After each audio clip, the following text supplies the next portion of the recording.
working class but the working class. Nobody else gives somebody else freedom. Freedom is something for which you fight, and then you win. If someone gives it to you as a gift, it is not really freedom.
Can tell you that the remedy in Guyana is that a new set of people must take over from the old set of people, and we will run the system better. That is no solution to the problems of Guyana. The problem is much more fundamental than that. We are saying that working class people will get just only when they take the initiative, when they mold themselves. Nobody else can give it as a gift. Someone who comes claiming to be a liberator is either deluding himself or he's trying to delude the people. He either doesn't understand the process of real life or he is trying to suggest that you do not understand it. And so long as we suffer from a warped concept of politics as being leadership, we are going to be in a lot of trouble.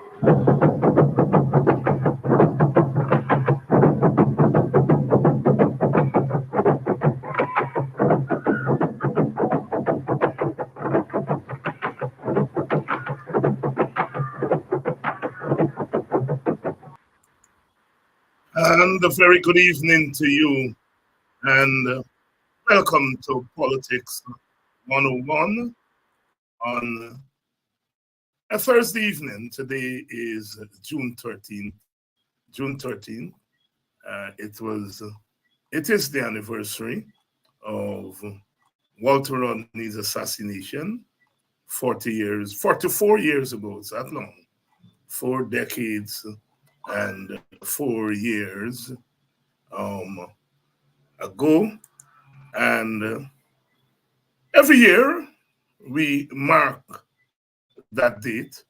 June 13th. And this year we are going to be reflecting as we observe the death anniversary of that great Guyanese. We will be reflecting. Our topic tonight is Walter Rodney and PPP Anti-Black racism. Walter Rodney and PPP Anti-Black racism. And with me, be one of Walter Rodney's comrades, no stranger to this program, Tacuma chairperson of the Working People's Alliance. And we are going to be talking about Walter Rodney, reflecting about Walter Rodney, because a reflection about Rodney is really a reflection about ourselves as a country then, and especially our country now. Many people of goodwill towards Walter Rodney are asking what would have Walter Rodney done if he were alive today? And of course, that's a very difficult question to answer. We can't know what Walter Rodney would do if he were here today. We can only look at what Walter Rodney did when he was alive, look at his ideas, his perspectives, and ask whether we who are alive today are able to use some of his perspectives to make sense of what's happening in our country today and to try to overcome the difficulties that we are again encountering in our beloved country, Guyana. So Tacuma and I are going to talk about Rodney, but really our discussion is about our Guyana, where we are as a country. What is it we are facing now? Are there any things that Walter Rodney would have left us that we could use in this struggle that we have now? Who was Walter Rodney? For a generation of you who didn't live at the time Walter Rodney was active, Walter Rodney was born in 1942, assassinated in 1980. So a mere 38 years. And that was 44 years ago.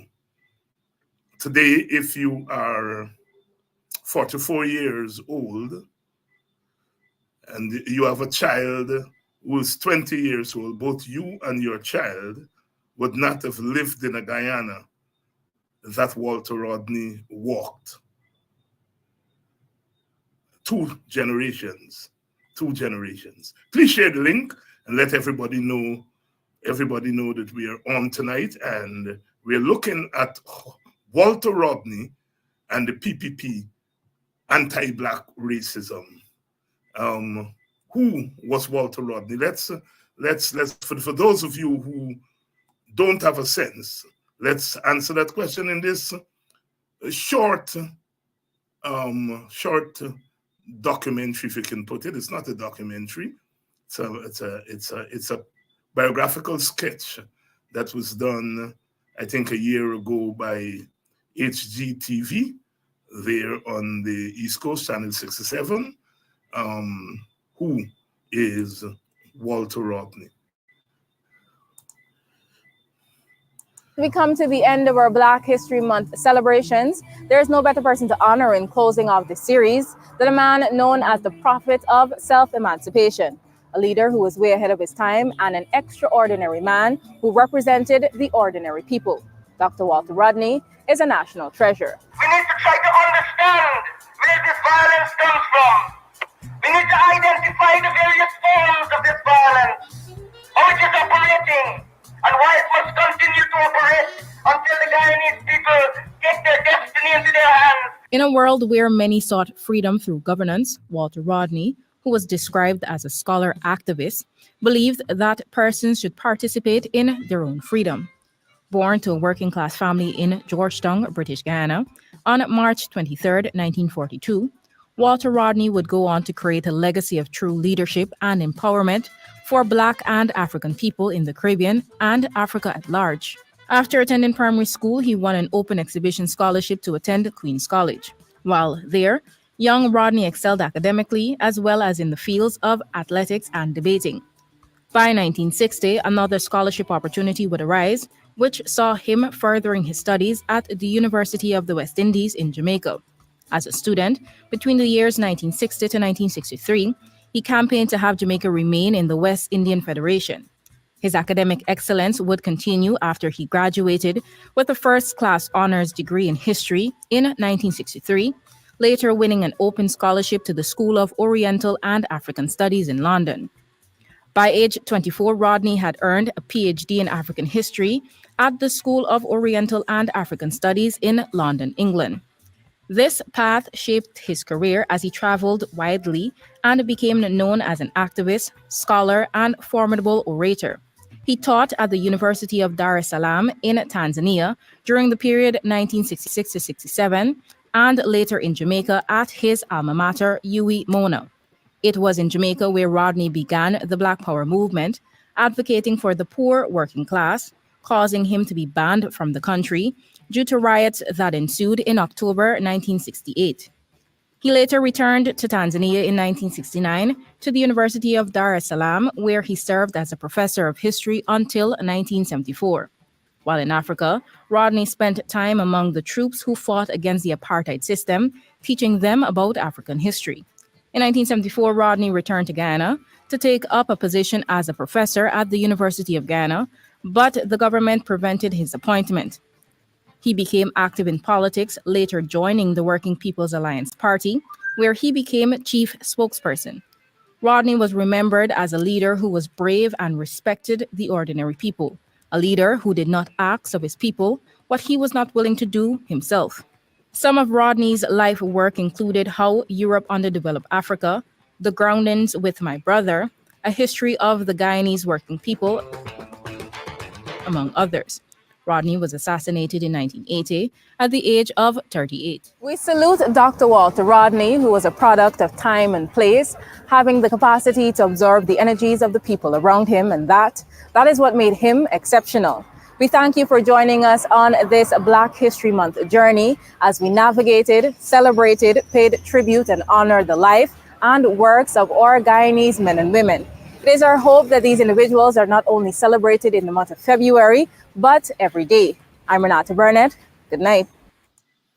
And thanks to Renata Burnett and the management and staff of HGTV that did that documentary, which is an introduction to the life and times of Walter Rodney. Dr. Walter Rodney of Guyana. We're going to be talking about his ideas tonight, some of his ideas.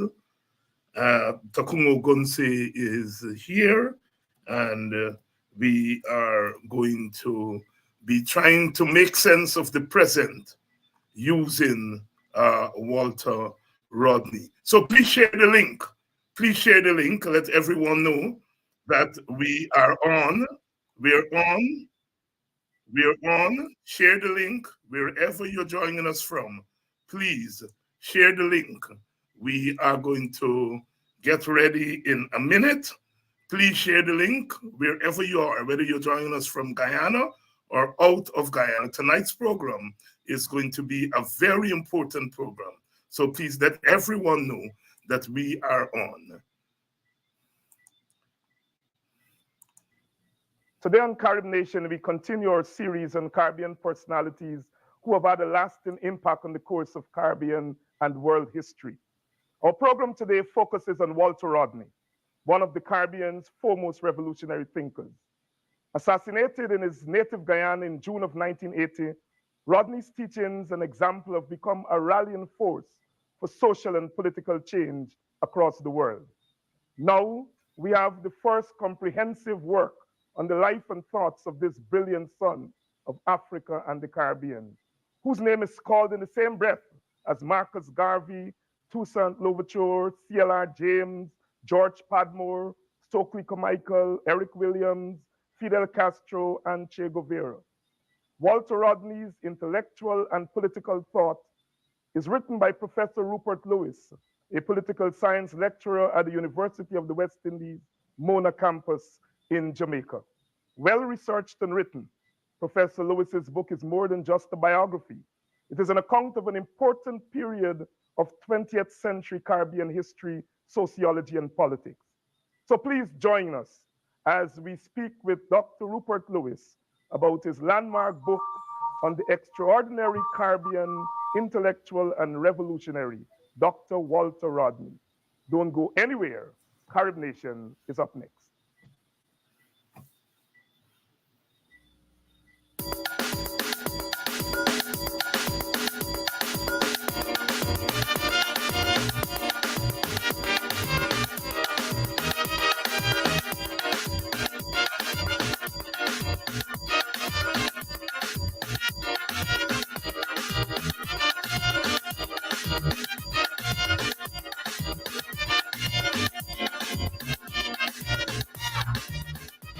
Welcome to Carib Nation. I'm David Hinds. Today we focus on Walter Rodney, and I have with me in the studio none other than Dr. Rupert Lewis, a professor of political science, actually political thought, at the University of the West Indies in Mona. Professor Lewis, we met some time ago, a couple of months ago, at the Walter Rodney's conference in New York, and ever since then I've been eagerly awaiting this book. Let's do the usual first and ask the questions that everybody will ask. That is, how you came to write this book on Walter Rodney. Well, David, the reason has to do with the students I teach.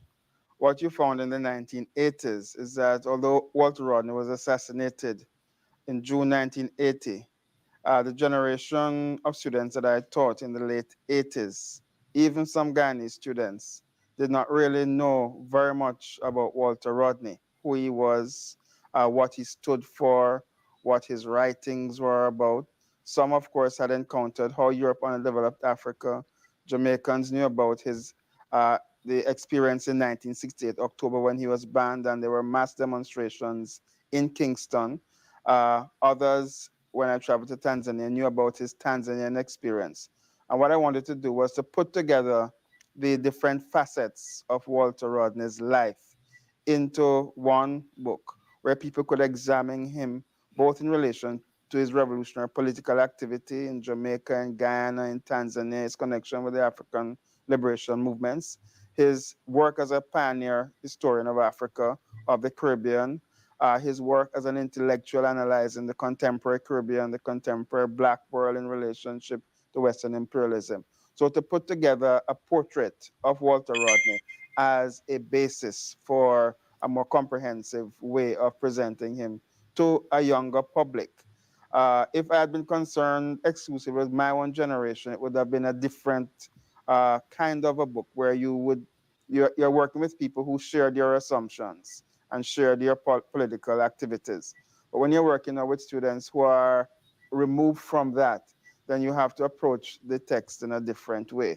And as time passes along, people are less familiar with the circumstances of the 60s and 70s, with the personalities that emerge. And therefore, you have to represent that experience, whether through Walter Rodney or through other revolutionary thinkers, in a way which enables the younger people to do their own thing in relationship to how they assess the situation in the world in which they find themselves, how they draw out their, which is what I'm trying to contribute to in the book. And other people have contributed to that by virtue of their work on other individuals. But it is this self-conscious shaping of an intellectual tradition. And therefore, in the same way that the Europeans have done it, you go over the same people over and over again in order to be able to extract from their work the essential elements in order to fine-tune for their own purposes. We need to do that for our own thinkers who have really made enormous contributions. And what is so fantastic about the 20th century Caribbean thinkers,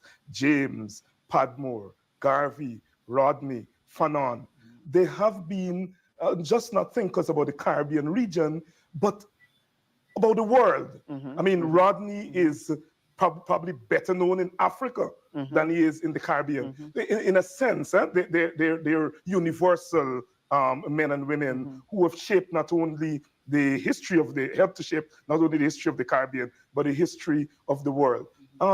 What do you think, again, what do you think accounts for this kind of product coming out of the Caribbean that goes onto the world stage and act in the way that it has acted?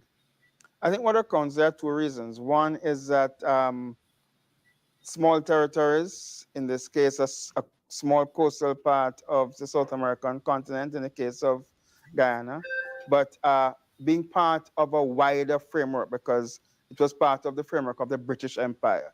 So you're connected to India, you're connected to Africa by virtue of the populations that were placed on that small coastal strip of land. So you're involved automatically with global issues. You're involved with Britain, you're involved with continental Africa, you're involved with the Indian subcontinent. You're involved also with other parts of the world, Chinese, Asia, Portuguese people, and so on. And when you try to develop a program of reform, of change, you're involved with international issues. You can't help, because these territories have been projects of the European expansion over the last 500 years. So when you encounter this, you're also dealing also with the experience of whether Africans in Brazil or African Americans in the United States. You immediately see the similarities and the similar agendas that one needs to develop in order to liberate people, in order to develop a program of reform. So no matter what you touch, if you are to make a difference in the small situations, whether it's coastal, whether it is the continental coastal strip, or in the islands of the Caribbean, you are involved with global issues, because the projects were the early form of globalization. Whereas we are now, as some people would argue, in the second stage of globalization. We are products of that first globalization, and hence our world has been a very complex world of cultures, complex world of economics, modern economic systems, complex world of trade relationships, complex world of racial aggregations, as it were, that are brought together in this project that Europe created.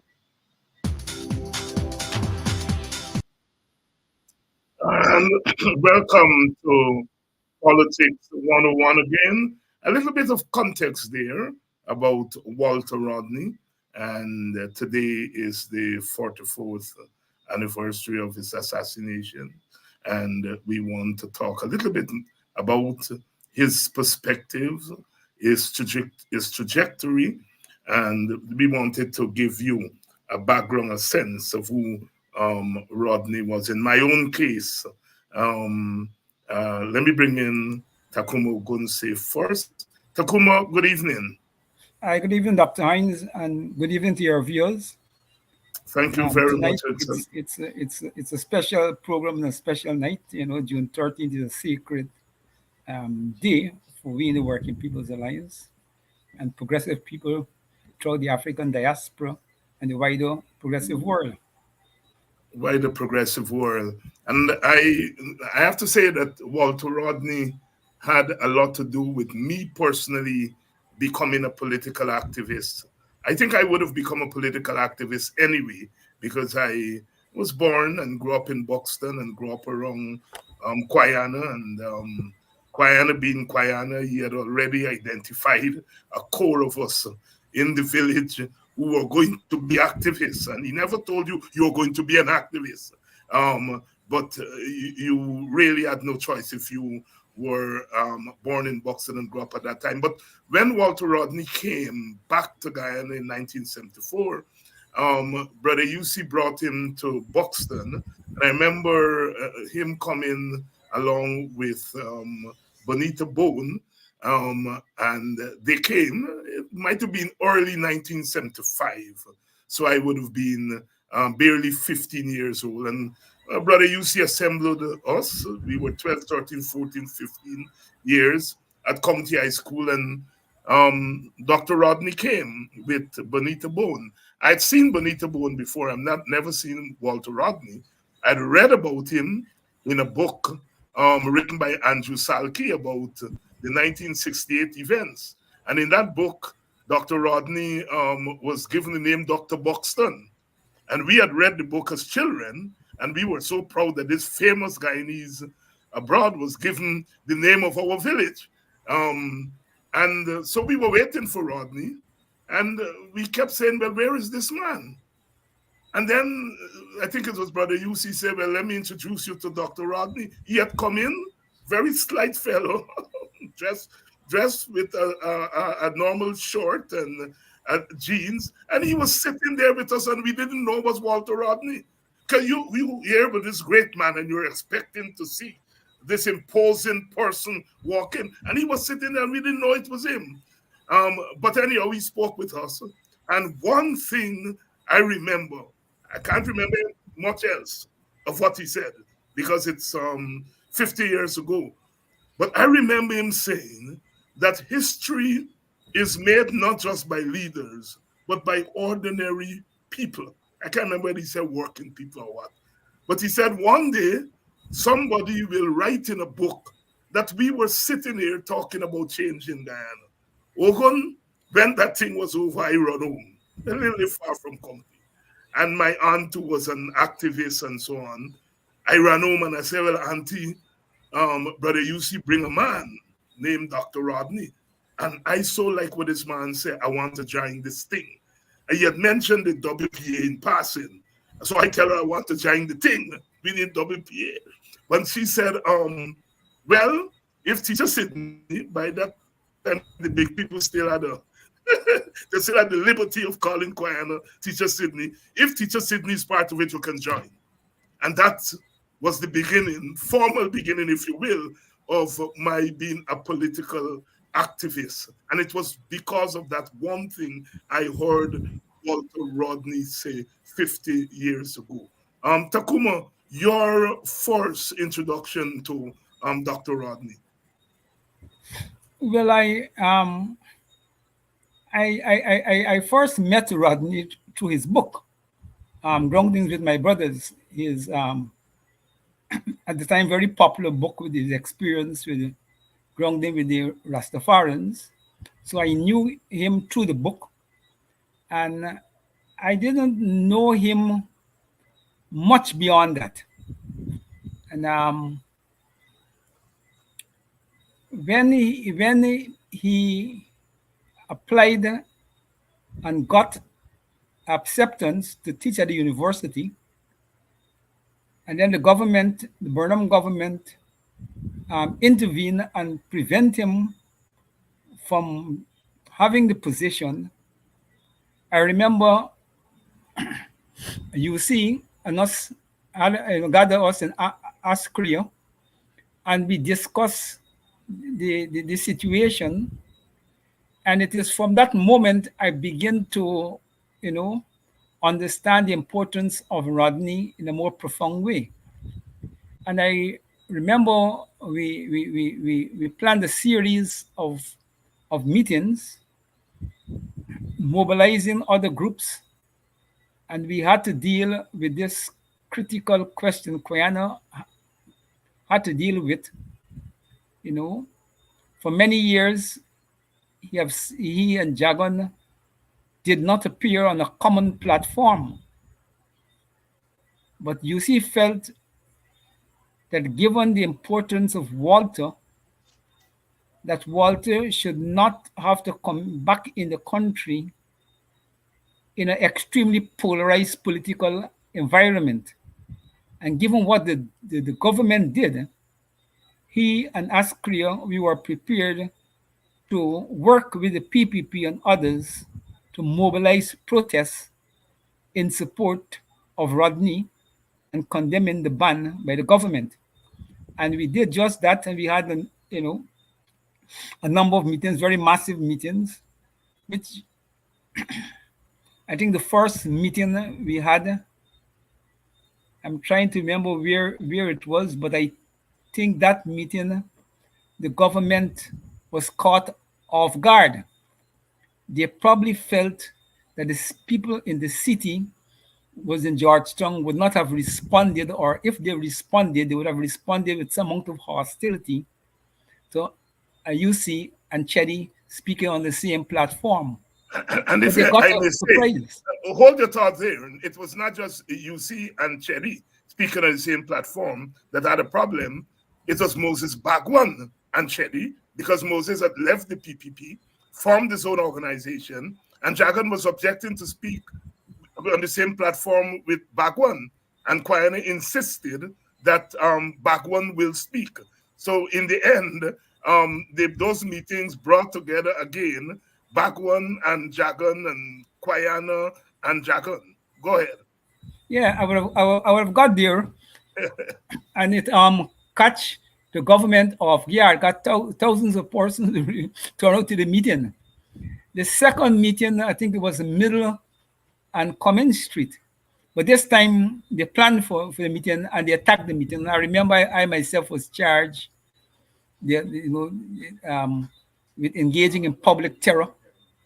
They said, okay, that people felt bottles and so on the podium, and they said that I took a bottle and shy back into the crowd on a police inspector, and that amongst the public terror, and I was charged.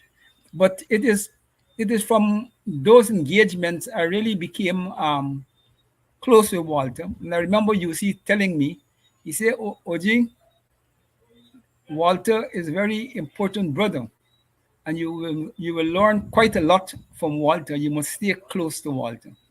And from that moment on, I was indeed very close to Walter. We're indeed very close to Walter. And if you notice in the audience, we're talking about Walter Rodney, but immediately we're also talking about the UC Quyana. We're also talking about Burnham. We're talking about Moses Bagwan. And that is the thing about our politics in these societies. That it is impossible to talk about Walter Rodney and not talk about Quyana, and not talk about Jagan, and not talk about Burnham, and not talk about people like Moses Bagwan. And a lot of times we compartmentalize our politics and rob ourselves of a broader understanding of our own country. And that is what I am trying to do partly on this program.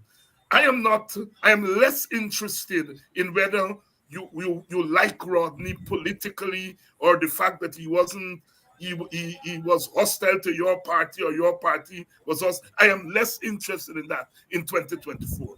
What I'm interested in is how we use these personages to get to help us to get a better understanding of how our politics evolve.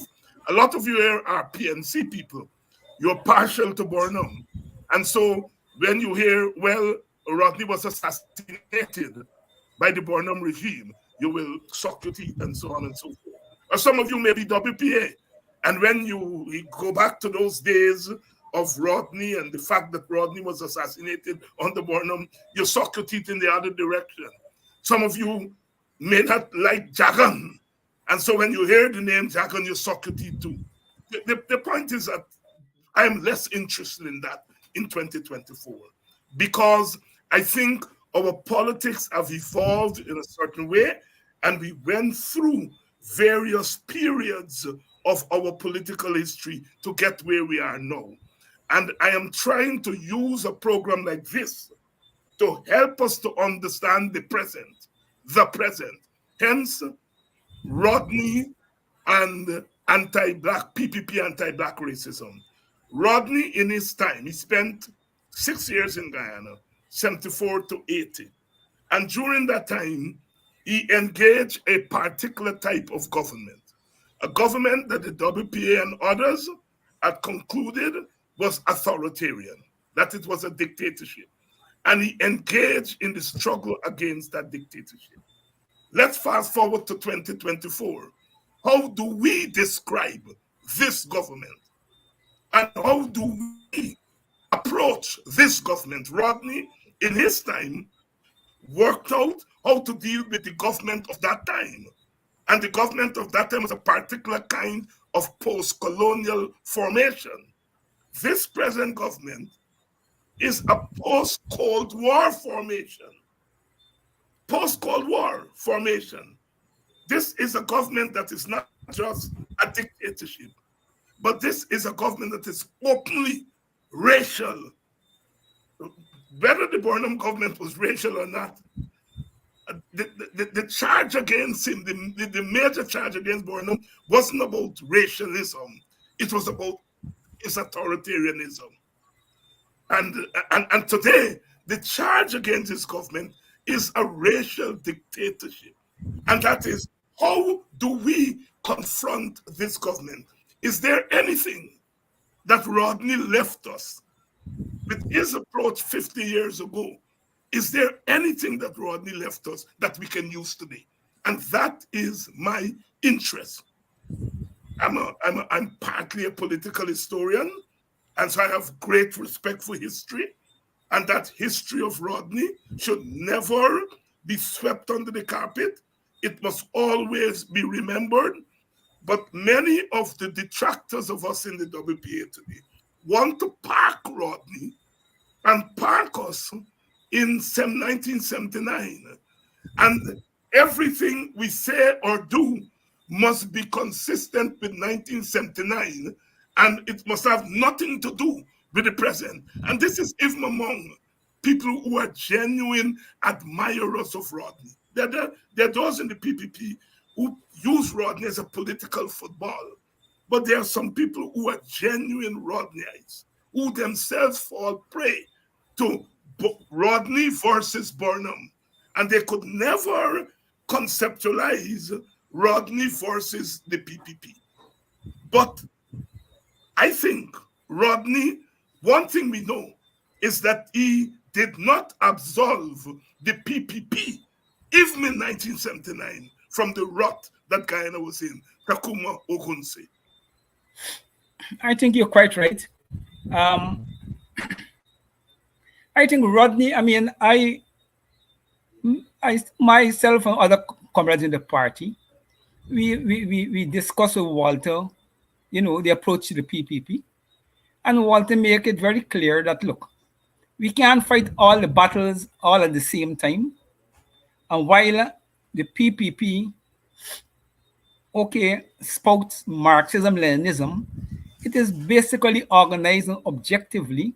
It is a race-based party rooted, both in the Indian bourgeoisie and the working class. And it does pose some real problems for the revolution going forward. But the PPP wasn't in power, and he felt that, for the time being, we have to concentrate our energies on the party in power. You asked, there's a number of things we could take away from Rodney, but I think the most important one in terms of what we're trying to do is Rodney's concreteness. Rodney, in his political praxis, pay a lot of attention to the concrete situation and not just abstract theory. I'm going to cite an example to reflect the point I'm trying to make. And it's a simple example, but when you study it, you will see how profoundly Walter was paying attention to concreteness. I remember in the early days when he returned to Guyana, we had a chat, and he was telling me, he said, since he came back and he's looking at the comrades and the movement in Guyana, he said Guyana's situation is unlike most other places in the world where he was, because he said in most other places, the brothers and sisters have common unions. They're married, they got relationship and children and so. He said Guyana is totally different. There's a marked distinction. Now I made that to point out that he came back and he was using his lens, to make sure he understand the objective condition of the country and the movement in its most finest detail. So, in the more profound political engagement, Walter was always at pain that you have to understand your objective situation. And you can't find that in any textbook of Marxism or anything. It is a work of study and practice, because he felt that you really can't understand social motion with simple abstract theory. You have to do both things, engage in analysis and struggle in order to come to the correct situation that you face. And I'm saying that that is a universal principle that holds well in any part of the world at any point in time in human social engagement and struggle for revolutionary change and social transformation of any society. And the thing about Walter Rodney Ogun is that Rodney has left us a breadth of analysis, a breadth of work that deals with race, with class, with imperialism, with capitalism, a breadth of work. And today in 2024, people seem to be more interested in Rodney's work on Black Power, his work on race. For example, I was invited to Trinidad, and you also went to Trinidad to speak to that audience there. And we, at least I felt I was in Trinidad, a multi-ethnic society, and I wanted to talk about Rodney's multi-ethnic intervention in Guyana and his thoughts in that area. And I was stopped by the audience and said, we didn't come here for that. We want to hear about Rodney's Black Power. We want to hear about Rodney's grounding with my brothers. And I was stunned. I was stunned because I had not observed the evolution. I had not understood, how our society in Guyana and the Caribbean had evolved, and that we were always using just Rodney's multiracial intervention whenever we speak. And we were, I wouldn't say avoiding his intervention on race and blackness and Black Power. And there I was in Trinidad, being told in no uncertain terms by young people that we ain't come here for that. We come here to hear about Rodney and Black Power, Rodney and Black people. And you had a similar experience, huh? Well, it was many years ago. I was invited to an activity by NJAC and get his Dagger group. And I was one of the speakers at the public activity. And obviously, you're coming from Guyana, you begin to frame the Guyanese political situation in both in race and class terms. And before I get to before I could really to get anywhere into the speech, the NJAC people actually literally cut me off. Literally cut me off. Yeah. And later I learned that their line is not class. Their line is the racial engagement.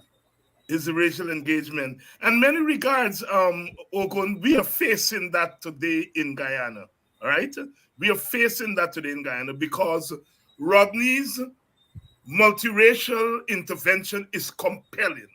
There's no doubt about it. It's a compelling intervention because it is unique. Not very many political leaders have been able to speak to both of the major ethnic groups at the same time in the same struggle, all right? And Rodney was able to do that, and that was singularly unique. And so that continues to shine. And a lot of comrades embrace Walter Rodney because of that. But we are dealing now with an environment in which the country is very polarized. We have a government that is an openly ethnic government that has declared war on African Guyanese. And we are trying to, how do we use Rodney to navigate this situation? And it is very clear that it is Rodney's analysis on race, his analysis on blackness and racism that is appealing to the younger people today who are paying attention to Walter Rodney. Tacuma Qguneye. Well, you see, every generation, by necessity, will respond to what that generation feels is relevant in terms of its own reality. And it's not by accident that the racial situation in the country create a society and a young population who have been immersed in race struggle and racial hostility at the expense of class. And therefore, when they visit Rodney's activism and his scholarship, and they read the multifaceted nature of his praxis, the one that sounds more relevant to them is the things he said as it relates to African consciousness, race, cultural and spiritual enlightenment of African people. And those are the things that they find very useful. And I think that we have to use that, because you can't create the situation of the 70s and the 80s in 2024. We have a generation gap of 2 generations. And the persons who try to box us in that way, and I'm talking about the hostile ones, they do it very deliberate. They do it very deliberate. They know what they're doing. They want the WPA to become irrelevant in the present situation.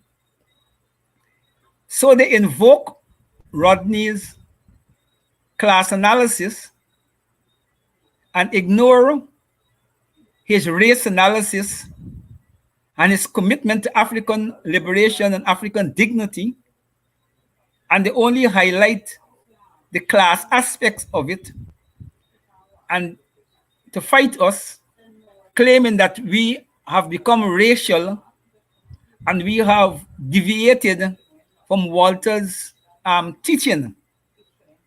And what sometimes, well, I shouldn't say worry me, because I know those who, the hostile ones, there are people who are just innocently repeat some of these things.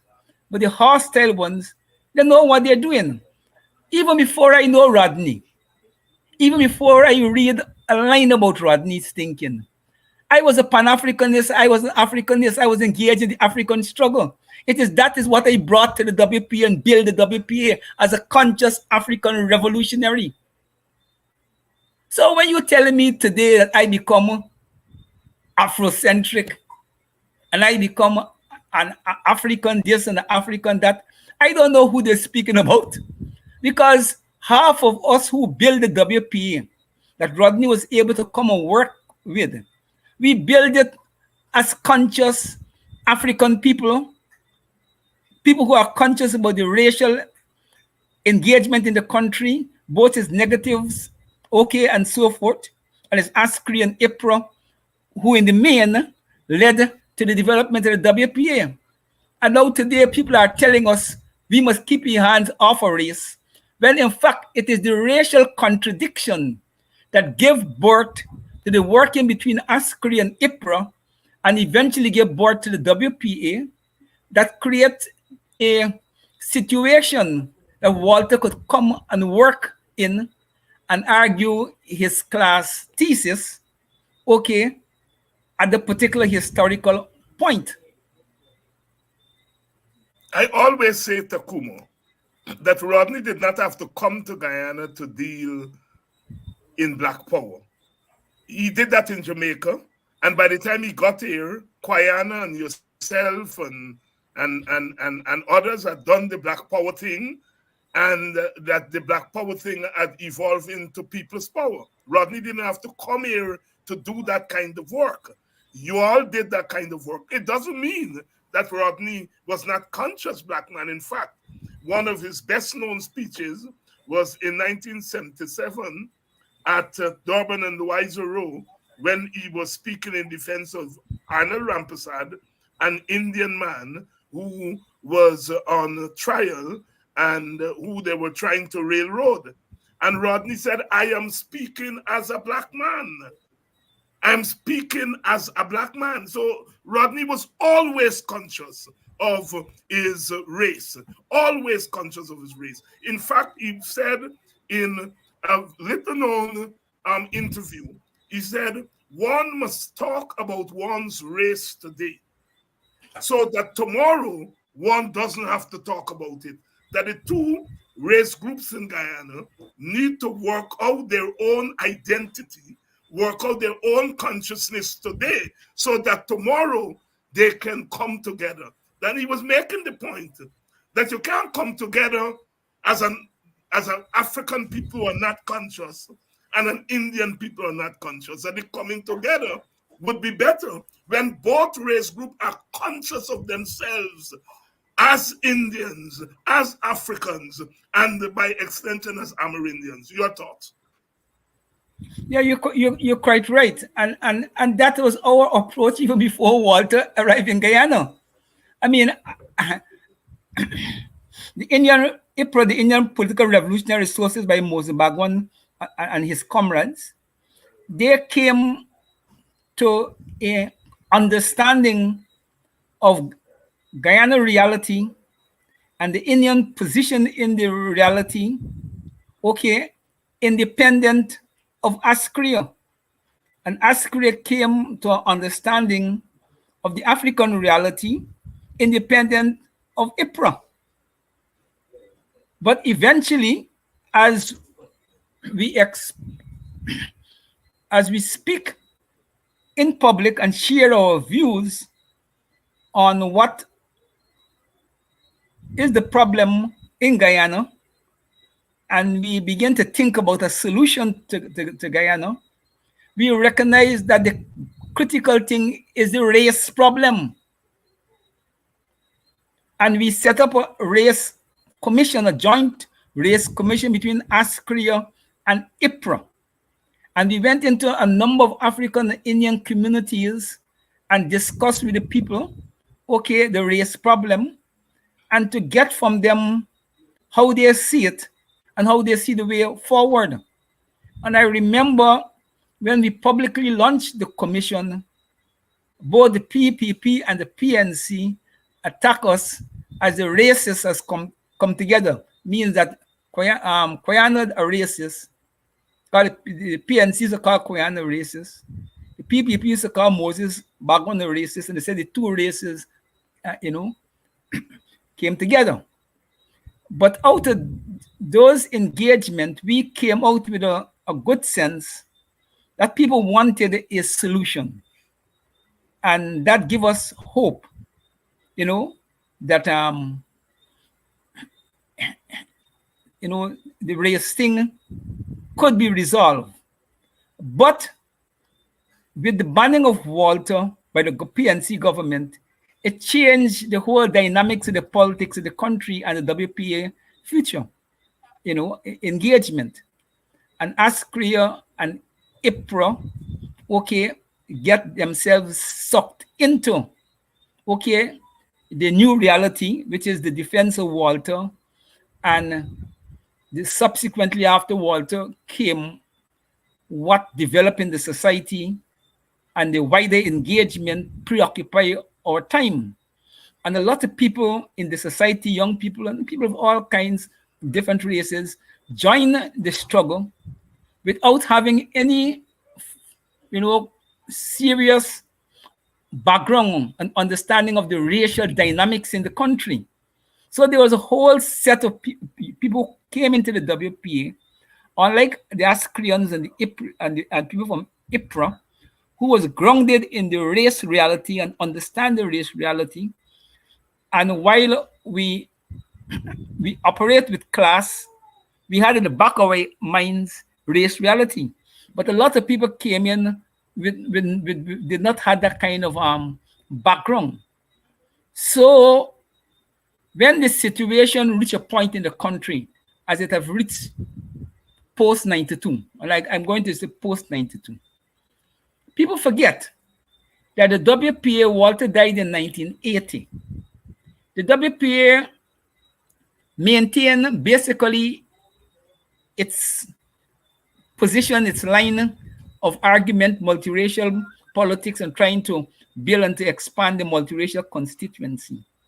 But when the country had a chance in 1992, when we get a return, the democratic, we won a democratic dividend, and we get a chance to have a fair and free election, quote unquote, the country vote race. 95% of the Africans voted for the PNC, and 98% of the Indians voted for the PPP. And the WPA and the multiracial politics was crushed. People try to ignore that, and we have never, and the country have never recovered. Therefore, the country have been speaking to us from 1992 to now that the issue here is not the class struggle. Class is there, but the primary engagement here is not the class struggle, is the race struggle.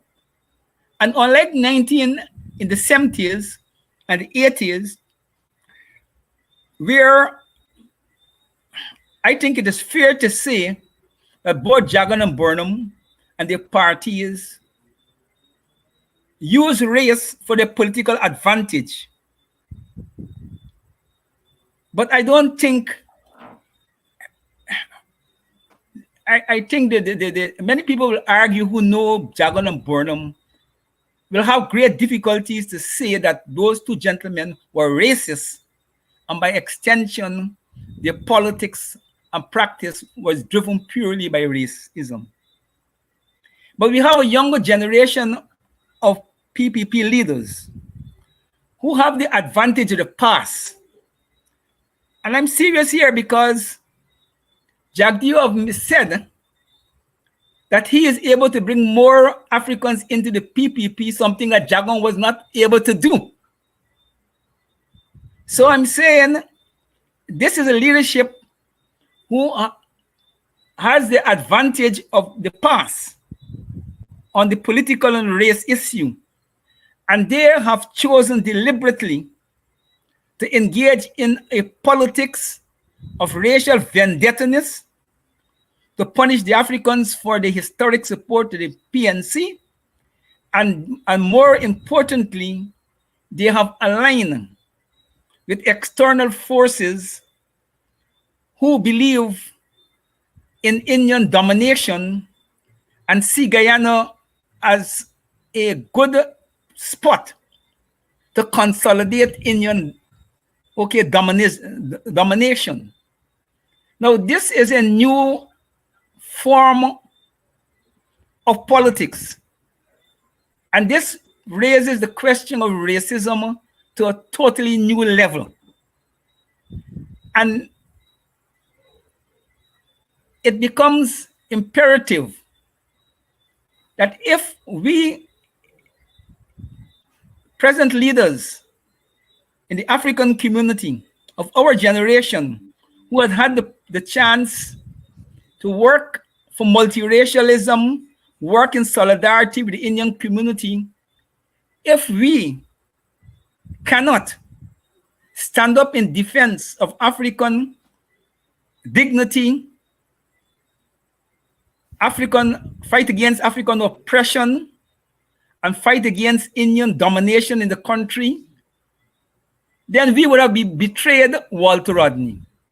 Because I am certain Walter Rodney, with his method of concreteness, would not have missed the reality in the country today, where the primary struggle is a racial struggle, and to put an end to the PPP quest for racial domination. It is not an immediate struggle, class struggle. In fact, all sections of the Guyanese society political landscape, probably with the exception of probably one group, who I think still is steep in a small group in the anti-imperialism and and anti-capitalism, the country by and large has suspended the liberation of the working people. We have suspended the socialism experiment and goal. So nobody is speaking in Guyana across the political sphere of any working class revolution. And the absence of a working class revolution, okay, and a working class committed to that revolution, what we have is what we have, is a racial struggle. And we need to fight that racial struggle in order to put back the country and the people back in a situation where over time they could begin to re-engage the project of the workers' liberation. Brother Tacuma Qguneye, WPA member who was one of the persons very, very close to Dr. Walter Rodney. Tonight, we are discussing Rodney on this is death anniversary, 44 years since he was assassinated. As I peruse the comments here tonight, Tacuma, I'm seeing some old WPA people from the 1970s. They're on here. I'm seeing some clearly PNC people who are emotionally attached to Burnham, and I'm reading some of the comments. And clearly some of the old WPA people have not gotten over the assassination of Walter Rodney. Some of the old PNC people have not forgiven Rodney for not joining with Burnham. And we have some of that happening here. Working People's Alliance in 2011 finished the process where, together with the PNC, formed a partnership for national unity. And in a sense, it was a realignment of our politics, where you had two parties that were extreme in their hostility to each other, coming together in a political coalition. Let me hasten to say that that was the trend in our Caribbean. If you go through the Caribbean, you go to all the left-wing groups, the radical Black Power left-wing groups, from Dr. Gonzalez, who was left, he eventually joined with the Labour Party that he used to fight with, and he's now the leader, the Prime Minister of the United Labour Party, Tim Hector, joined with a conventional party. Jamaica, the leader of the WPJ, Dr. Monroe, is now in the PNP, and I can go through the Caribbean. Rosie Douglas went back and became the leader of the Labour Party. The movement towards old hostile competitors coming together in the post-Cold War era is very much part of Caribbean politics, isn't it? So what we did with the PNC is not just confined to Guyana. It was the movement, the drift of our politics as we move into the post-Cold War era, where the issues changed. The issues changed from the 1970s. Your comments? Okay, but you're quite right in a general sense. But I want to remind people about two things. The WPA had said when Hoyt became president and during Hoyt's tenure that if the PNC concede fair and free elections, the WPA will treat the PNC as part of the democratic fold and will deal with the PNC differently. And I remember the PPP was happy about it, very happy, because they were very confident that once there's a return of democracy and fair and free elections, that they will win and come to power.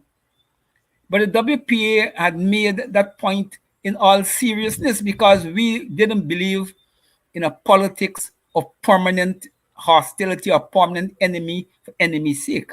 Hold on, I want you to hold it because I want to make a little slight historical correction. Walter Rodney in the 1970s said that if the PNC were to concede election, then we will have to deal with the PNC. In UC Guyana in 1985, at Christian Labor College in a document called Forward to the Democratic Republic, repeated Rodney. So it is before the Hoyt and even in the Rodney time that we had made that declaration that the PNC that conceded to free and fair elections would be a PNC that we could deal with. So I just wanted to make that little historical correction, that Rodney himself said that, and Qguneye said it, repeated it in 1985, before Burnham died. Continue. Yes, and the second point is that what hastened our closeness with the PNC, people must remember, is the development in Guyana under the Jagdeo government of the criminalization of the state and the deliberate policy to encourage extrajudicial killing of African young men in the main by rogue police and later the phantom forces.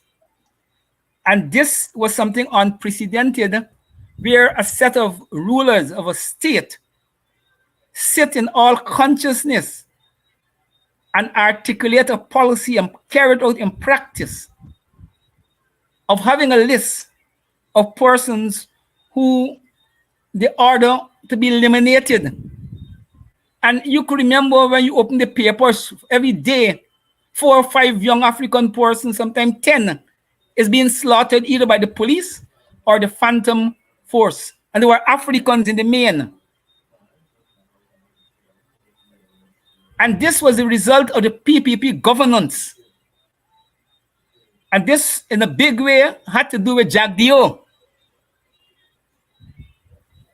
That they had no bones about executing, using the state to execute African people.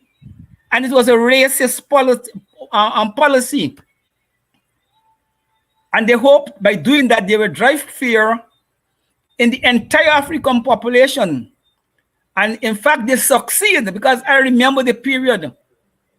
African people used to come with you with tears in the eyes and ask you, when this thing will stop, what are we going to do about it? People frightened to let the children and the young men be on the road in the dark and encourage them to get home before 6 o'clock. It is in that period of state killings of Africans in the main. And we believe it was a racist policy. And that is what hastened our working with the PNC in defense of Africans and to begin to create a situation to push back politically against the PPP and Jagdeo. So again, it was a clear, we had no bones about it, it's a clear position that we took in defense of African interests. So the WPA was not timid to do that because we did the same for Indian interests. But no two situations are identically the same. So when people talk about the WPA, becoming racial because we're defending Africans, at this historical moment, it is Africans who are under the fire of the state, and they are less capable of defending themselves. The Indians, even though they may have problems with the PPP, they are more capable of defending themselves. And the PPP will respond to Indians in a way they wouldn't respond to Black people. Watch how they treat the public servants. For umpteen years, not one agreement, collective bargaining agreement with the public servants, the PSU. And I think somewhere I saw Gawu boast that I think in 4 years, since the government 2020 to the present, they had 24 collective bargaining, sign. And watch what they do with the teachers, because in those sectors are majority Africans. And watch what they did with the procurement legislation, what they inherited from Hoyt. They changed it up to a situation where 90% of the contracts from 1992 to 2015 was in the hands of Indians and non-Africans. And all of this is clear racist policies because they know the consequences of the action, and they're not, and they're doing it with a sense of domination, racial domination, not just political domination, racial domination. And we would be stupid as an African community, an African leadership, not to recognize the racial domination and concentrate only on political domination. Because, you know, it will be a major, major mistake. We can't separate the two. Tacuma can say here the challenge for the WPA, which is a party that arose out of the formings of the 1960s and 1970s. So it's a new political formation. I always try to explain that the PPP and PNC arose out of the anti-colonial struggle coming into being in the 1950s. The WPA arose out of the Black Power / People's Power formant of the 60s and the 70s. The AFC arose out of the 2000s. And when you look at those three parties, those four parties, they are completely different formations. And sometimes people try to use the same kind of analysis to deal with those parties. Tacuma, the challenge, it seems to me, for the WPA today is how to balance its historical commitment to a multiracial solution, but its historical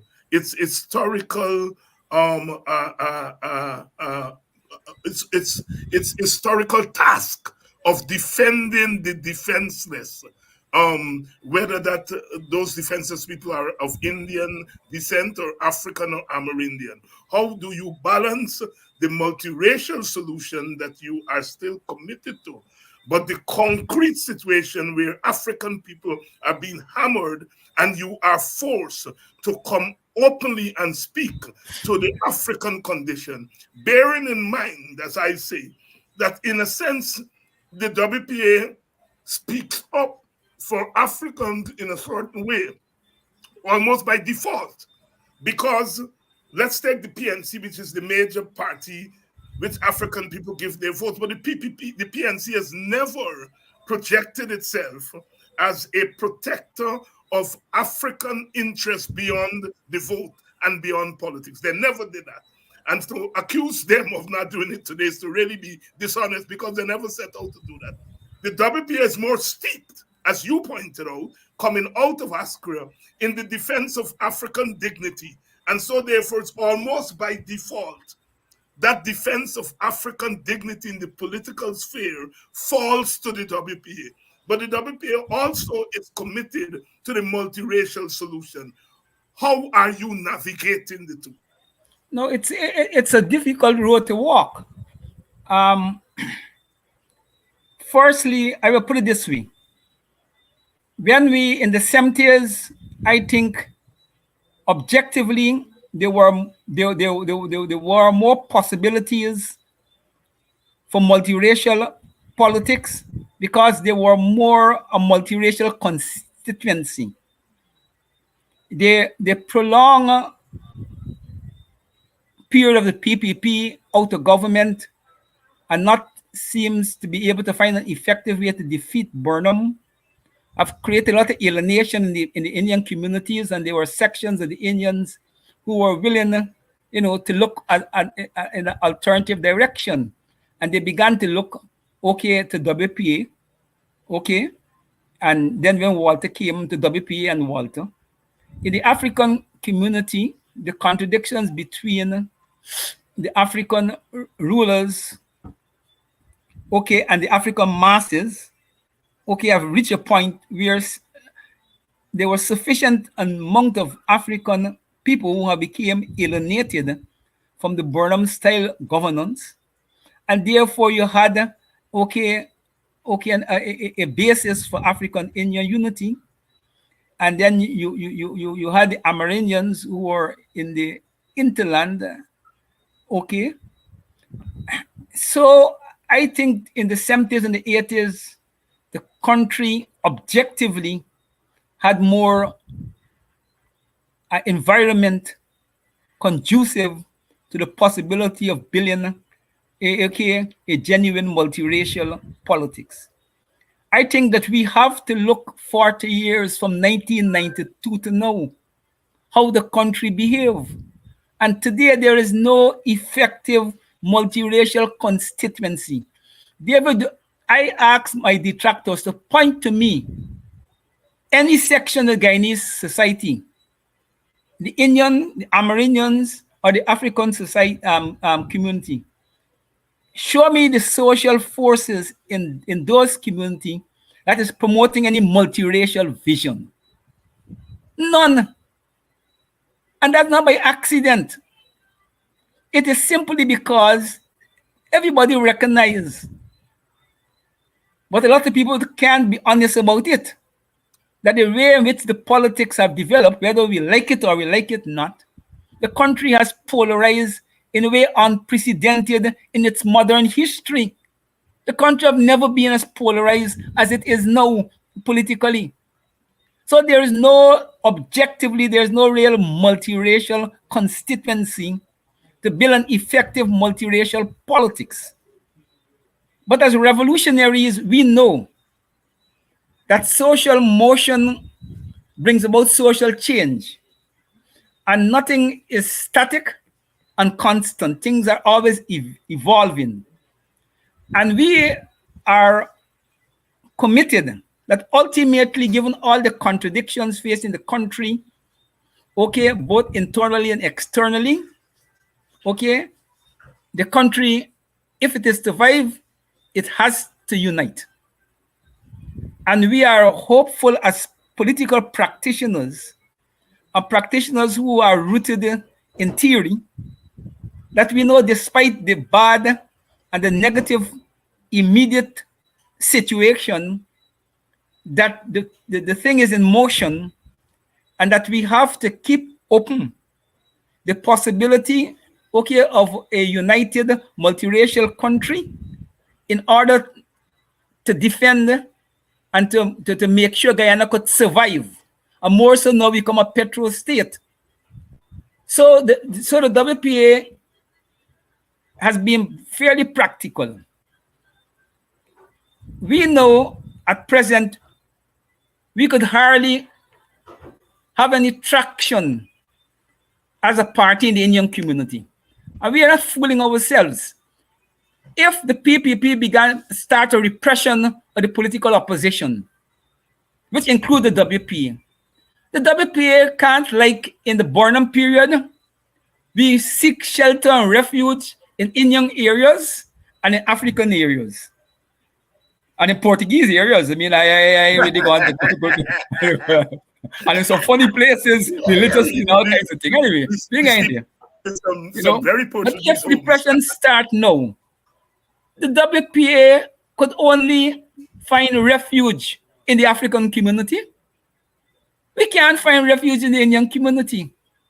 And this is realistic politics. Therefore, as we fight, you have to fight with a consciousness that if repression comes, where would you find your protection? And objectively, I don't care what nobody tell me. I'm in this thing over 50 years, and I know, given the present situation, if from tomorrow, Jagdio them start to repression the opposition, the WPA could only find refuge, okay, in the African community. And I think that our politics directed to that community in the present situation is correct politics, realistic politics. And we must not allow ourselves to be diverted by the people who deliberately seeks to divert us, to make us weak and vulnerable. You see, people like Rafi Dev, they want to get into name calling. But people like Rafi Dev and them, they want the WPA to find itself in no man's land. So when the PPP start their repression, they could wipe us out. But we in this game, we in this business long enough. And we know that when you're dealing with a racist set of leaders who who are building their politics on racial domination, your only defense, effective defense, immediately is to develop your race as a counterbalance, to be a deterrent to them from walking down a certain road. And I am prepared to argue that to the extent that WPA understand the politics of Guyana, we would have been political dunces if we allow Jagdio, Nandalal, and Ali, people who have no history, struggle for anything, could maneuver us to a point where we give up the defense of our people, the African people, under some pretense that there is some higher value in defending working class unity and multiracialism, when the conditions for that at the moment is not there. We will be political fools. But the WPA is committed and will continue to build a multiracial party for the future. But for the moment, we fight with what we have, and we fight in the present situation, and we're not creating an unreal situation. If tomorrow the PPP start attack the Indians the way they're attacking the Africans, the WPA will welcome it, and we will change our political posture to embrace and to defend Indian interests and to take common stand with the Indian community. But as things stand at present, and time is not, you see the situation Africans find themselves, Indians have not found themselves for umpteen decades, because the Indian domination in the economy, started and consolidated in the colonial period. We are in a situation where we own less than 10% of the economy. We are facing economic being wiped out economically. So time is not on our side. And Rodney, and in the 70s, we didn't have to deal with that kind of urgency. And this is not a situation that is driven simply by the logic of economics.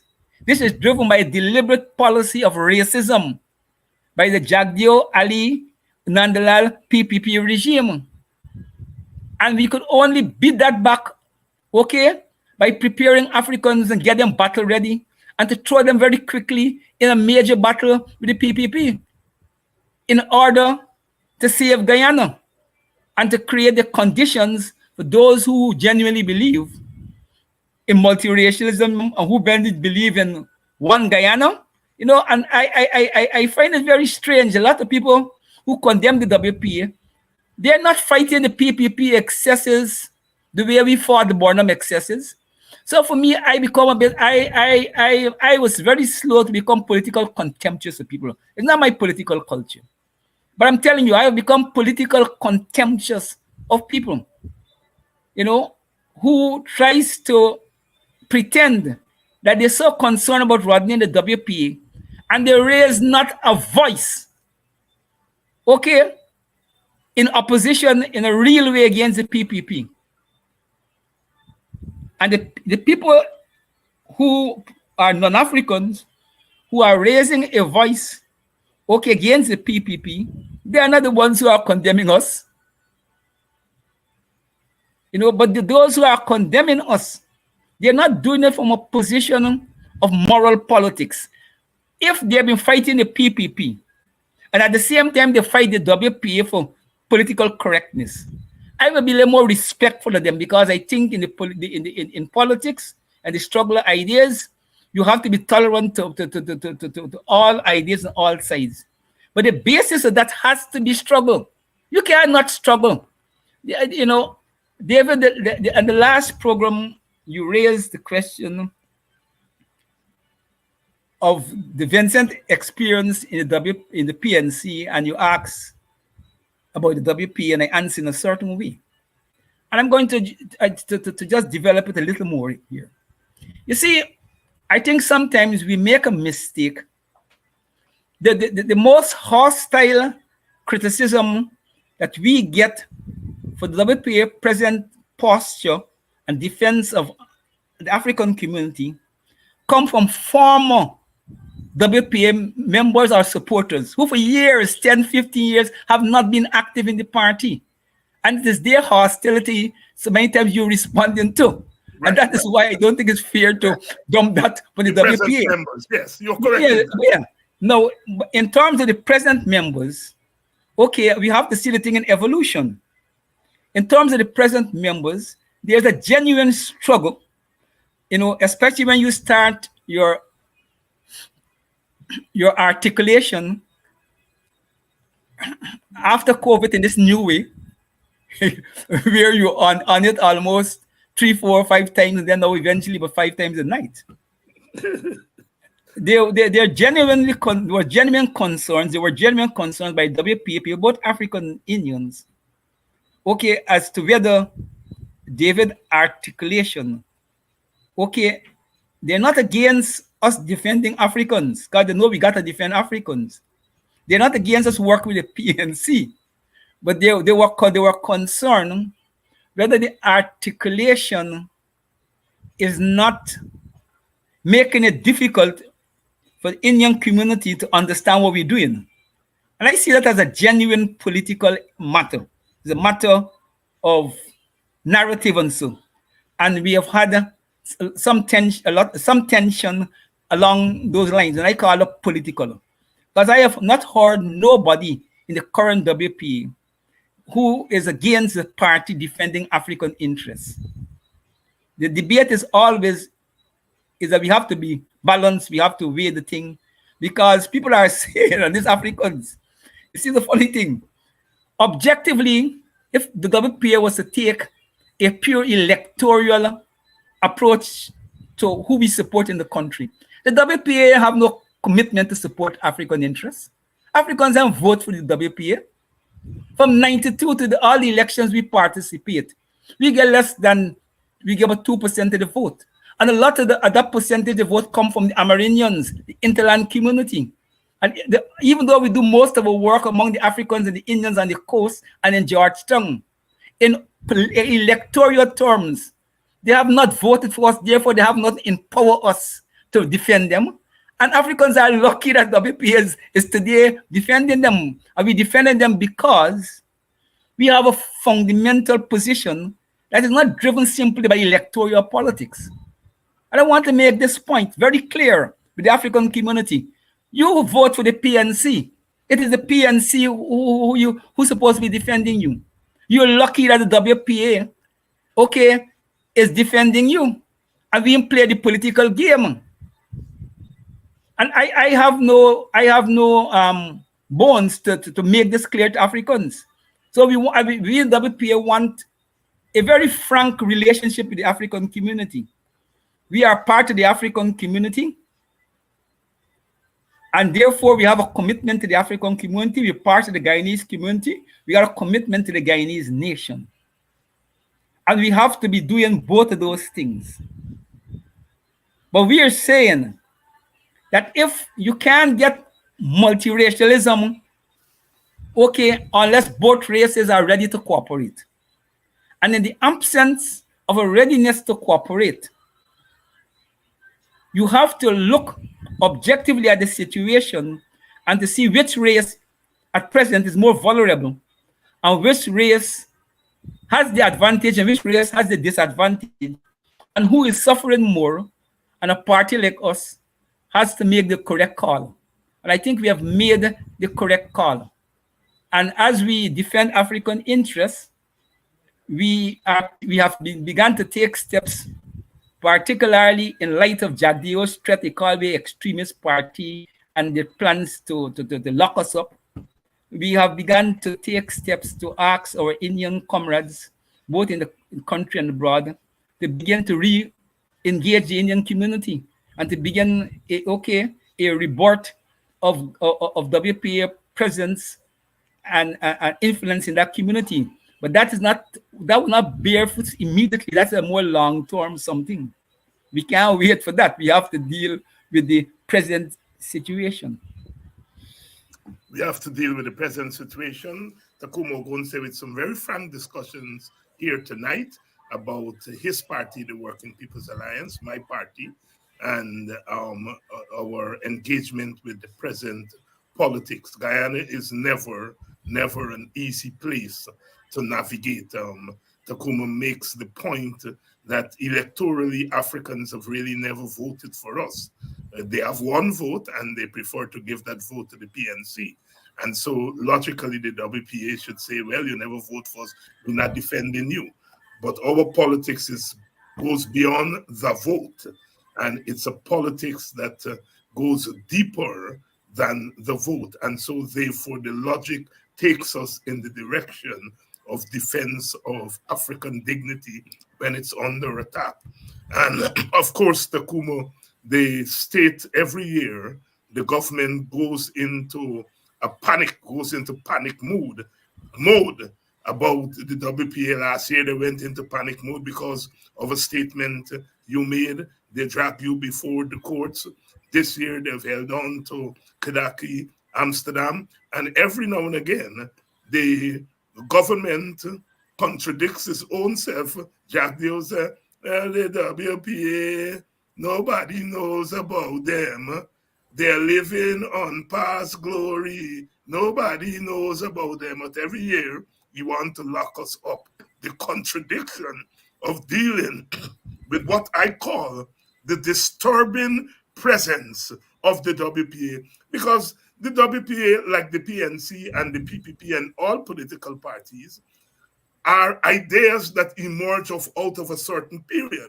The PPP and the PNC are come out of the anti-colonial struggle, and so they represent a certain strand in our politics. The WPA comes out of what was called the Black Power New Left of the 1970s, representing a certain strand in our politics. The AFC comes out of recent decades, and they represent a strand. The beautiful thing is, Tacuma, is that if we are able to bring the PPP, the PNC, the WPA, and the AFC, representing those various historical strands under one national government, I think Guyana would be such a beautiful place. But of course, that is aspiration rather than reality. Because I'm saying all four of those parties bring something that is essential to our being, but that can only be a positive force in a national government. So long as they are outside of a national framework, we see what the PPP is doing. The PPP is not representing the nation, it is representing PPP, and by extension, PPP's interests. Your thoughts on those comments? I think you're quite right. You see, I want you to comment on the fact that every year or so, the government goes into this panic mode as it relates to the WPA. And I just want you to develop that if you can. Yes, because everybody know, man. Every party know, and Burnham understood it. Burnham understood that, look, the WPA has developed into a political force. And that was undeniable. Before Rodney, during Rodney's activism, and remains so to the present day. We could argue about, okay, how effective that relevance is and so forth, but it cannot be denied by any conscious political observer that WPA in a way have emerged as the conscience of the nation in many areas: race, corruption, the willingness to struggle on the behalf of the people, make sacrifices, openness in our political practice, our tolerance to open speech and debate and differences within the party, and the ability to express those differences in public, things that are many parties, two major parties, have struggled over time, to do. So whether the reality is that why the WPF have not emerged as a major electoral force, we have emerged as a major political force. And I think Jagdio, them, despite what they're saying, they recognize it because they know the country. And they know that while the Indian, they could be comfortable with a fight between themselves and the PPP, and they will guarantee a certain response, of the Indian community, they know they can't be so certain that the Indian community will buy in to a WPA PPP confrontation. They don't. They know. And they don't want to really test them. They don't want to really test that. Yeah. So that is why you see every now and then they go after us. They're testing the waters, not only on our side but on their side. They're testing the waters, and unfortunately, every time they test the waters, it becomes worse for them on both sides. Become worse for them on both sides because you're dealing with people who will not be intimidated by your threats or lockup or even actually locking us up. We have walked the road. And in fact, we will use your threats to lock up and your lockup, to accelerate the resistance to you. So it is something that we don't get preoccupied with the regime threats to lock we up and to charge we. Those are matters that they control. What we pay attention to is how we're going to respond when they start the lockup. And that is our burden. You got the right to decide when you lock up, you control, and we don't control. What we control is the response when you start your locking up. And we believe there need to be a response. And we want the country and the world to be clear about it. And that we are preparing the country for that response. That's what we do here every night. Brother Tacuma, as we speak, plainclothes operatives, whether they are from the police or wherever they're from, they're crawling Buxton since Qguneye's arrest. They're day and night listening to people. And I am reminded that one morning I was on Qguneye program, and a couple of young people, clearly they were young ladies who called in, and they were a little bit impatient with me for waiting on the PNC to get their act together. And they said, when we vote for the APNU, we vote for WPA because you're all we know in Buxton, always with me. And it seems as though they've taken that very seriously and they're crawling all over Buxton. And some people are taking a little bit of exception to your thing that the African community have not voted for the WPA. Some people from Linden are saying they know they vote for the WPA. Well, okay, I will make a slight correction because they may have a point.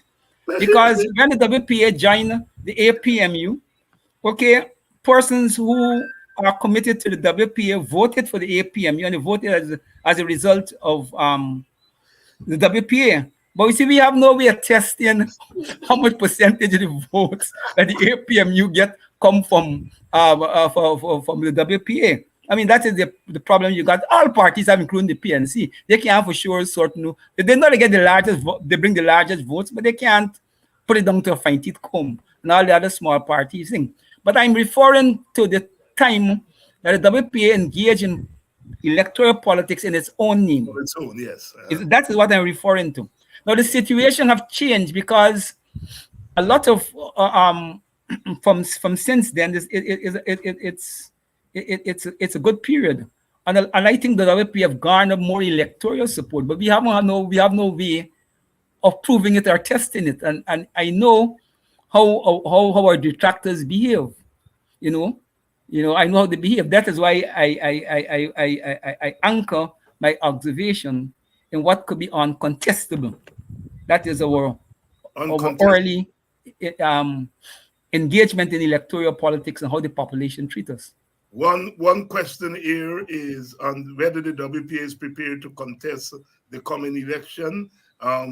the AFC is talking about their presidential candidate. Seems as though Nigel Hughes is back in the frame. He's been elected. He's been nominated to be leader of the AFC, and he seems to be leaning in that direction. The PNC is having their Congress. As the WPA thought about contesting the elections and its leadership structure to deal with the elections if they go that direction? The WPA, is began a process of engaging some of these matters, but it is not. The process is not very advanced, and the WPA, as I have said on your previous program, we have never really evolved in a purely electoral party. Electoral parties have one line of march, is elections, and for them, regardless of the situation, whether they could win, lose, they go in the elections because that is what they're designed for.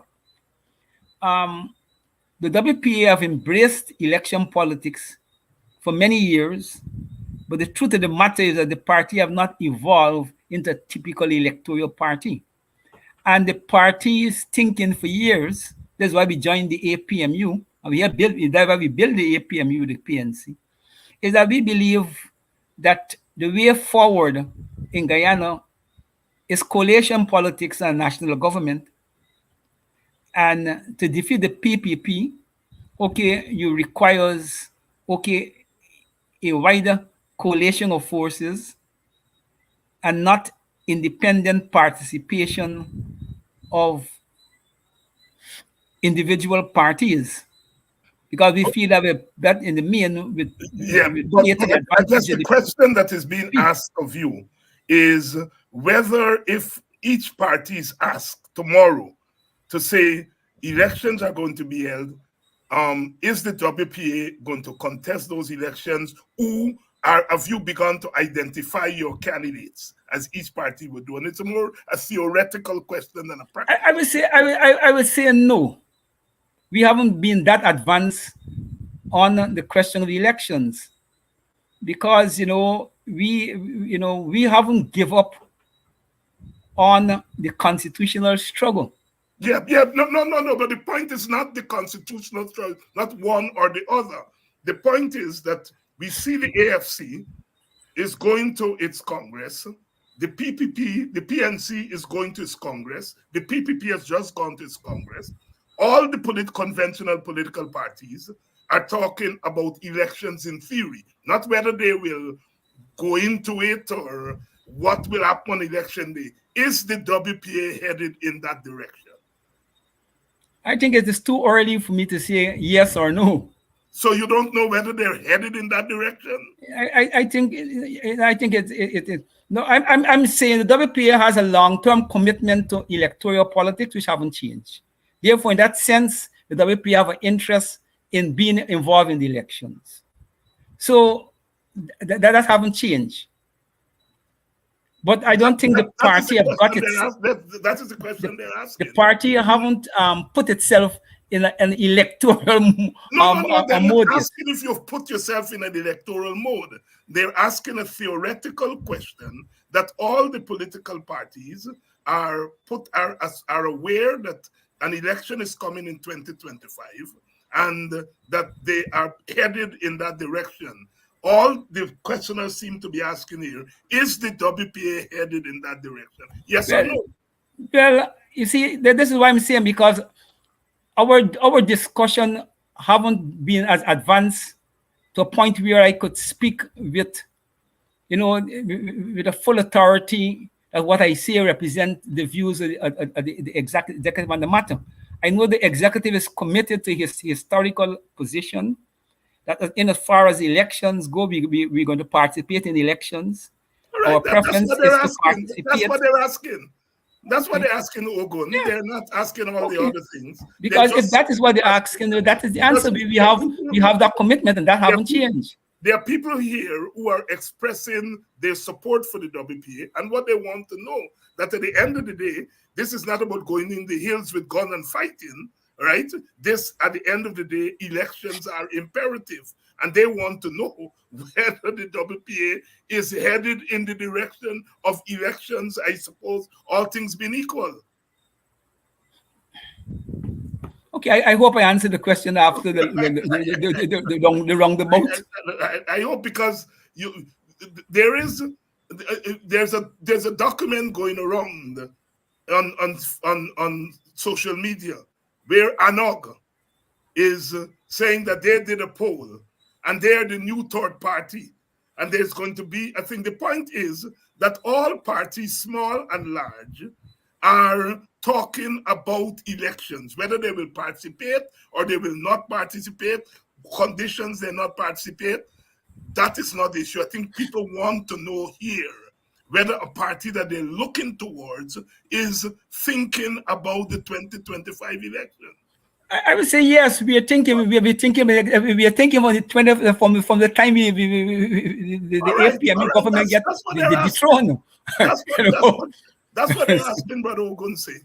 That's what they're asking. Brother Tacuma Ogunse here tonight. We're having a discussion. We were having a discussion on Walter Rodney, and it is the 44th anniversary of his assassination. And we have been engaging in a discussion about Guyanese politics then and now, and where we're headed as a country. Most purely from a WPA perspective. WPA executive member, Tacuma Ogunse. Tacuma, as we go out, your closing thoughts. Well, my closing thought is simple. Is that the WPA will not and ought not to be defensive on our decision to defend the interests of African people. We have defended the interests of Indian people in the past. We came to that understanding based upon our analysis of the behavior of the Burnham government. Today, we come to our understanding about defense of the African community based upon the behavior of the Jagdeo Ali government. And we have had over almost 30 years of PPP governance style, and we have seen that it has become worse and worse in terms of the racist practice and the attempt to promote racial domination in the country. And we believe it is best reflected, beyond any question of doubt, the way in which they treat the public sector workers, where Africans have a large number, the way they teach the teachers. And when you compare that with GAWU's recent statement that in the last 4 years, they have struck 24 collective bargaining with Gaisuku, which is a government cooperation, and you know things happen. Gaisuku ain't gonna do nothing without the PPP, the government intervention. And the public sector workers for umpteen years, and the teachers for umpteen years, can't get the government to treat them in an equal and a respectful way.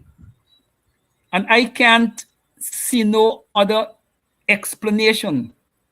There could be no political explanation for the PPP treatment of the teachers and the public sector workers in the context of the kind of oil money that this country have.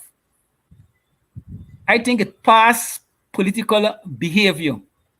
This is deliberate racism to make sure that Africans will be in a permanent place of economic deprivation as Indians, the Portuguese, and others move forward, and to put us in a position where we can't catch up at all. And for me, until the PPP could prove me wrong, I will continue to argue within the WPA that we have to defend African interests, but at the same time, we have to bear in mind that there could be no true liberation of African people without the total liberation of all ethnic groups in the country. Our mandate is not simply to win elections. Our mandate, as I understand it, It's bigger than elections. It's the liberation of the Guyanese nation. Tacuma Qguneye of the Working People's Alliance here tonight. My brother, thank you for coming on to Politics 101. And thank you all in the audience. Your comments tonight have been very, very insightful, one way or the other. And certainly there are some WPA people on the live here tonight, and I'm sure they're paying attention to the comments that are being made here tonight. Sometimes as political parties, we listen to ourselves, because, we are quote unquote leaders, and we think, and we don't sometimes pay attention to the live. This is one of the things about social media. It offers us a snapshot on a given day. That can change tomorrow, it can change next week. But one of the things about this program that I have learned from doing it here every day is you get a snapshot on a given day, on a given week. And I think it helps our political parties to pay attention to these snapshots. We have had political leaders who have come on a program like this and have said some things that set them against their own supporters because they weren't too conscious about where their supporters are at the present time. It can change tomorrow. It can change next week. But what social media does is that it compels political leaders to pay attention to the shift and the shifts as they occur from day to day. Yes, being the WPA, like other political parties, are a little bit slow on picking up on it, but we are doing better than we did in the past. Thank you all for all the comments, all the sentiments expressed here on behalf of our party in recognition of Dr. Walter Rodney, and the call here, which seems to be unanimous, for him to be honored more, and not in a simplistic way as the PPP is doing, but in a genuine way to honor the life work and the contribution of Dr. Walter Rodney. I'm going to see you all tomorrow night where we come back. I want to congratulate our West Indies team for a good comeback last night. That's the kind of fight that we like to see. That's the kind of fight we like to see from our cricket team. And if they fight like that on the cricket field, and we can emulate that in the political arena, fight like that, come from behind. Our own Sherfin Rutherford stood up there and he fought. He fought like a real Guyanese, a real West Indian, a real African, really fighting for the dignity of his country, his region, and his people. In the end, we won. There were some hiccups, or more than hiccups along the way, but in the end, what the young men did was they showed the fight. And that's what we are about on this program. Fight, fight. We want Guyanese people to show some fight. In this case, it's opposition people, mostly African Guyanese. Fight, show some fight. We're not saying to go on the road and lick down and block up, but put yourself in battle mode, because in the end, we will have to confront the tyrants. We'll have to confront the tyrants. See you all tomorrow night.